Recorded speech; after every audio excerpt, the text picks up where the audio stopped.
From the 4th until the 6th of November, the lead actors of Spectre carried out their promotional duties in the US. Dave Bautista appeared on the Jimmy Kimmel Show, where he revealed he only had one line in the film. Daniel Craig and Sam Mendes appeared on Times Talk to talk about the film in great detail. Daniel Craig then appeared on Stephen Colbert, where he appeared in a deleted scene sketch to highlight the realistic nature of the film, where Bond has to hire a rental car. Craig also appeared on The Ellen Show, where he came face to face with an 8-year-old fan who interviewed him and then joined him at the premiere, where he was given a free watch from Craig. No one was jealous at all. Craig and Mendes also appeared on The Charlie Rose Show, again talking about the film in great detail. Christoph Waltz appeared on Tonight with Jimmy Fallon, highlighting his involvement with Movember, and Craig, Waltz, Bellucci and Seydoux spoke to AOL in New York. I've put all of the links that I could find and all of the highlights from these interviews in the description of this video. On Thursday the 5th, during his tour, Roger Moore is presented with the award for Most Travelled Bond. He notched up a distance of 305,516 miles across the 7 films. Daniel Craig has only managed 48,742 miles. Moore's trip to space was included, however, accounting for 238,855 miles, so all future Bonds don't really stand too much of a chance to meet that target. Michael G. Wilson gave an interview to The Hollywood Reporter on Friday the 6th, where he gave his thoughts about Daniel Craig.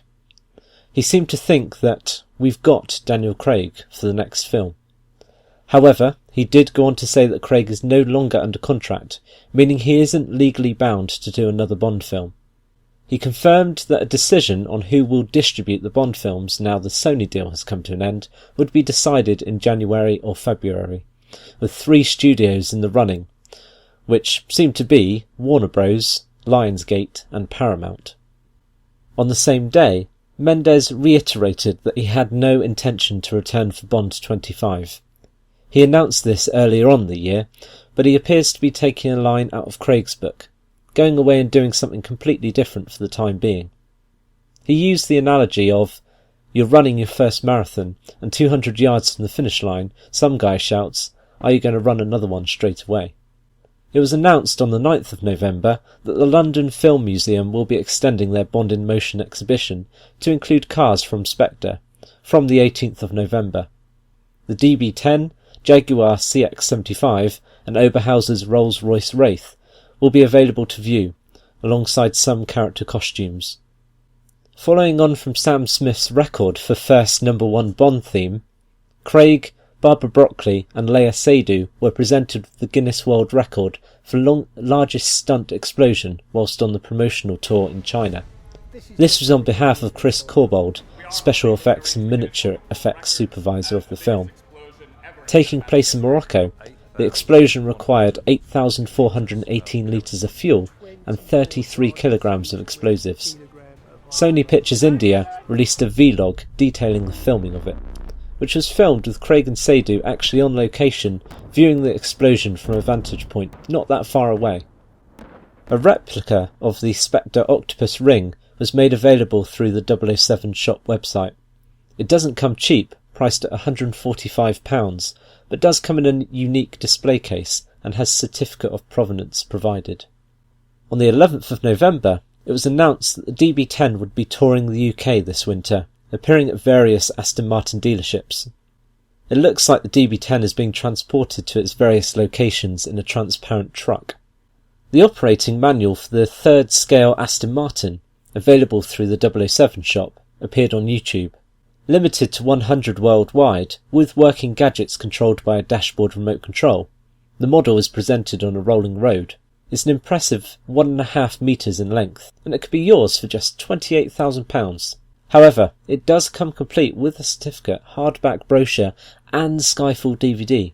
A day later, the 007 shop YouTube account posted a video of the making of the scale model. From the 10th until the 12th of November, the last leg of the worldwide publicity tour took place in China. A photo call and press conference was held on the Tuesday, involving Craig and Seydoux. They then appeared on Day Day Up, the the popular Chinese morning television show the next day. To wrap up their visit to the country, the premiere was then held on Thursday in Beijing, with Seydoux saving her best outfit until last.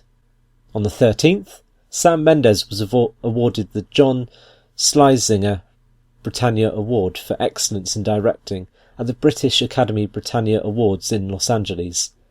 The honour paid tribute to the legacy Mendes has provided, moving between film and theatre.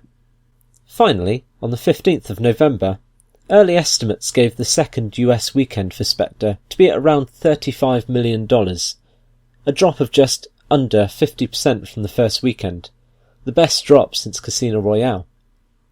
This announcement took the worldwide total for Spectre to around $550 million. This is only $40 million shy of Casino Royale and Quantum of Solace, despite only being 10 days into its run. Its domestic total should easily overtake both films by the weekend. The film is also making waves in China, delivering the biggest ever 2D US film opening in the country, with $48 million. Considering Skyfall took $59 million in its entire run in China, it looks almost certain that China will make up the North American shortfall and help deliver Spectre to the $1 billion plus target. More on this in my box office update next week. On Monday, the weekend actuals were released, whereby Spectre brought in a slightly less than estimated $33.7 million. This was still a respectable drop of 52.2%, which was better than the drop experienced by Skyfall. Next weekend could be a test, though, of the final Hunger Games film due for release. To bring us up to date, Pierce Brosnan was reported on Tuesday as not enjoying Spectre as much as he wanted to. He said he'd been looking forward to it enormously, but felt it was too long. He also went on to say that he wasn't sure if he was in a Bond film or not, claiming it was in a middle ground of neither Bond nor Bourne, which seems unfair, seeing as this was Craig's most Bond-like Bond film to date, with endless references. He did speak out in support of Craig, though, saying that the actor looked at ease in the role on his fourth outing. He also sympathised with him with regard to his slashed wrists comments, mentioning that you do not want anything to do with Bond upon completion of a film. Stay tuned for more Bond news videos in the weeks to come.